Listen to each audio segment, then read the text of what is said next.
remember when I was here, it was pretty intense. Really? We walked to the cafeteria. On your left is all minority students. In the back where they make the sandwiches, Yeah. that was the Asian kids.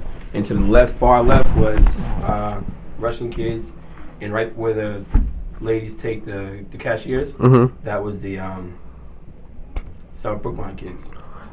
When you look after school, when you come before I was here, there was no atrium. The atrium was the street and grass.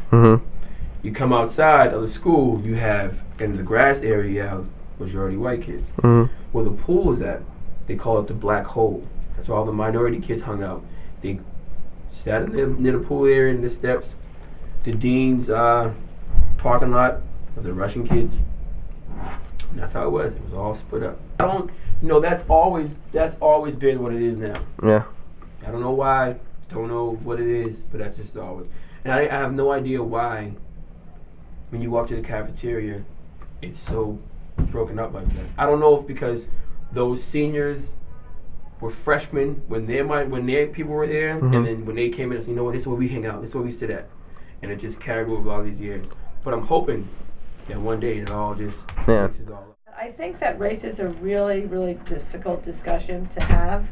And an example, this was at least 12 years ago, where I tried to have a discussion in freshman SAD about race issues. It really became a discussion on social economics. And I felt like the students were talking in parallel lines, that nobody was hearing anybody or understanding what anyone was saying. What ended up happening was as the discussion got more and more uncomfortable, the kids started acting goofier, all the kids, but particularly the boys. And because of that, a white female student turned to a group of the African American freshman boys and said, if you weren't acting like this, then this is just promoting the stereotype. And literally at which point desks were thrown, and it was pretty hairy. It was not a good day. Wow. So I went for a lot of consultation after that happened, because I kind of completely messed that one up. And what I was told from the experts is you really have to start with education. When I was here, it's like you stick with your own kind. You don't date outside your race. If you do, there'll be a problem within your own community. Right. They'll be like, why are you hanging out with him? Really? Yeah. Wow. And I remember years ago when I was here, there was a lot of racial tension between the Russian kids and the black kids. And a fight broke out. And it was going on for a long time where they stopped school for a little while. I had a Can We Talk day where they divided kids up and they put you in a classroom randomly and you talked about race. Did people have a problem with it? In my classroom, it was pretty interesting because you got a chance to hear what other people thought about other kids. And a lot of things came out saying, wow, you think that about me, but you can't put everybody in the box. Oh, I know. Just like over time, things change. Just like segregation when it first was here, and then you had civil rights movement came and sort of, of course, calmed down a little bit. Now, when I was here, it was on the rocks. It was kind of shady. You got to pick your crowd, and then over time, things change a little. I guess time's the biggest factor. Like I wrote my senior paper about the cafeteria. Really? And how when you walk in there, there's your groups.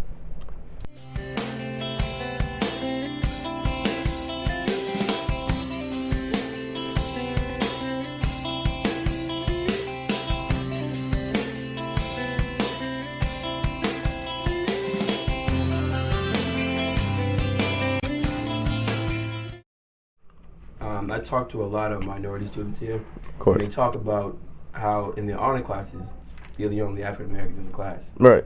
Which makes it, why is that? Because if you think about it, they're minority. Why is there only one? Is it because these kids are not being pushed to try these classes, or who's pushing these particular kids to try these classes? You mean like they're not held to the same expectations? No. I have no idea. But it's always a question that I've always wanted to know the answer to. Like, why aren't you pushed to do more? I think it's better than it used to be. I mean, I think that if you judge just by the cafeteria, that there seems to be more mixing than when I first came here, which was about 14 years ago. Do you think it's a specific thing that's like caused like this progression, or do you think it's just time that?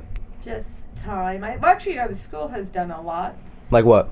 The school spent a lot of time. I can't remember the name of the program besides. There's the African American Race Scholars Reels program. I would like to see Race Reels, but not Race Reels. They spent a lot of time where there was a big discrepancy in the academic gap between minority students and non-minority students, and it obviously made no sense because IQ-wise, the kids were pretty much the same. But there was a lot more. The white kids were all in the AP classes and the minority kids weren't. So they made a big effort to change that gap, the academic gap. And I think because of that, and they've been very successful, is that there are more and more mixing of the classes. And I've also heard a group of black men talking about good hair in terms of each other. One kid said that, to have good hair, it has to be a little bit straighter than normal, this, that, and the other. And I just sat back and listened. I didn't throw my opinion in there, but I was thinking about, good hair and bad hair. What's good hair, bad hair? Hair is hair. Right. You know what I'm saying? So that's what I hear some kids talking about. And then I remember when I went to school down south, a lot of guys would only date light-skinned girls that's hair straighter.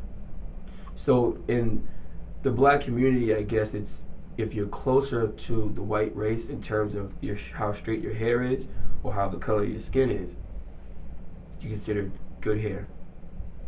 Which is weird. That's weird. What main issues do you see with the way students of other races act around another in school? Like, what they do to each other? Like, do you see much? No. I don't really see. I don't see. Like the way people talk to another? No? I don't. I hate to say this. That's I don't mean good. to be Pollyanna, but I don't see. I teach peer leadership, and my class is really diverse. We actually really work on that, and I don't even think about it. It's everyone acts like themselves. All right. I don't feel anybody does any posturing. I just think everybody acts like themselves, and everyone comes together. I think, we're doing a lot better than when I started here. A lot better. Right. So I think that, time.